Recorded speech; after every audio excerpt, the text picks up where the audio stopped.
Hi everyone, welcome back to Jess Reads. If you're new here, I'm Jess.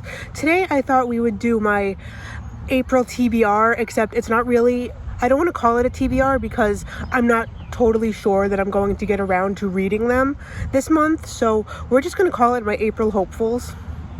And we're outside today, so excuse any background noise or like weird lighting that occurs. But yeah, let's just get started. So my first April hopeful is one that I've already started actually, and it is The Fairy Bargains of Prospect Hill by Rowena Miller. And this is literally about bargaining with fairies because the main character's sister is getting married, and sorry, I literally just ate jalapenos for lunch and they're like screwing with my system. Yeah, you did not need to know that. I'm so sorry. But yeah, so this is about that, and so she tries to bargain with the fairies, but things are not what they seem and things go wrong. And yeah. The next book I'm hoping to read this month is Flawless by Elsie Silver, and this is about a bull rider named, what is his name? It doesn't say what his name is, but the girl's name is Summer. There's a guy and a girl, the girl's name is Summer, and she is the daughter of the bull rider's agent. The guy's a bull rider, and he's starting to fall for the daughter of his agent. And yeah, they just get closer even though it's not really allowed. And this is a book that I was really excited about because I heard everyone talking about it because they just released new covers for them.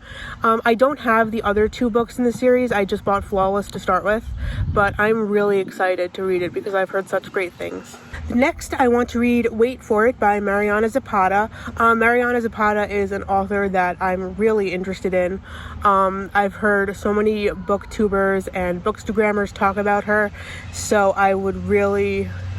I want to get through all of her books. I was just at the library today, and I requested that they add her to our library, so hopefully they do that and I can read more of her books.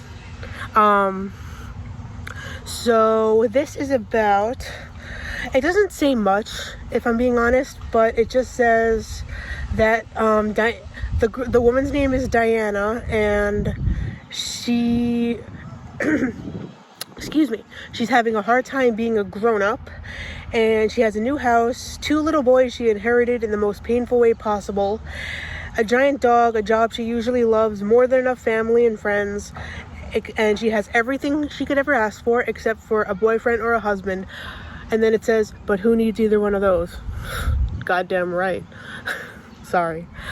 Yeah, no, so I'm really looking forward to hopefully getting around to this because I have it on my Kindle, and yeah.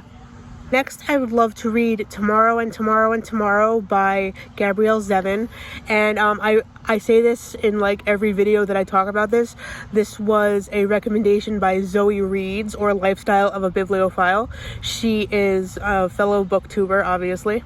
And she says this is one of her like top books of all time, so I am really excited to get around to reading this.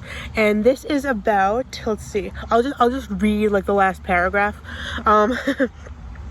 It says, spanning 30 years from Cambridge, Massachusetts to Venice Beach, California, and lands in between and far beyond, Gabrielle Zevin's Tomorrow and Tomorrow and Tomorrow examines the multifarious nature of identity, disability, failure, the redemptive possibilities in play, and above all, our need to connect, to be loved, and to love. I mean, that sounds pretty damn good if I say so myself.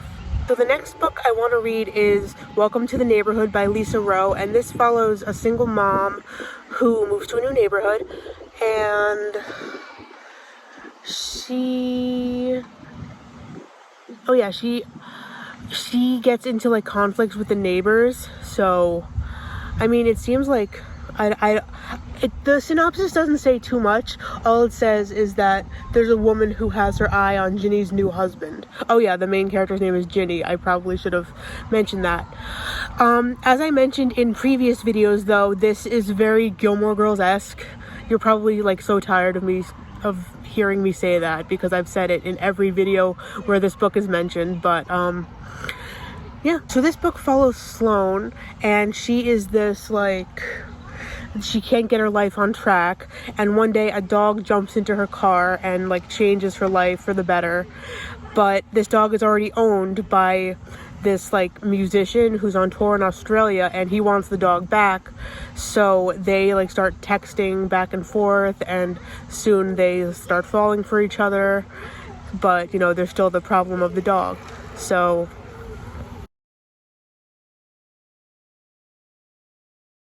alright, so that is it for my April hopefuls. I hope that you enjoyed it, and I hope that I get around to reading all of them. So I will see you guys in my next video. Have a wonderful day.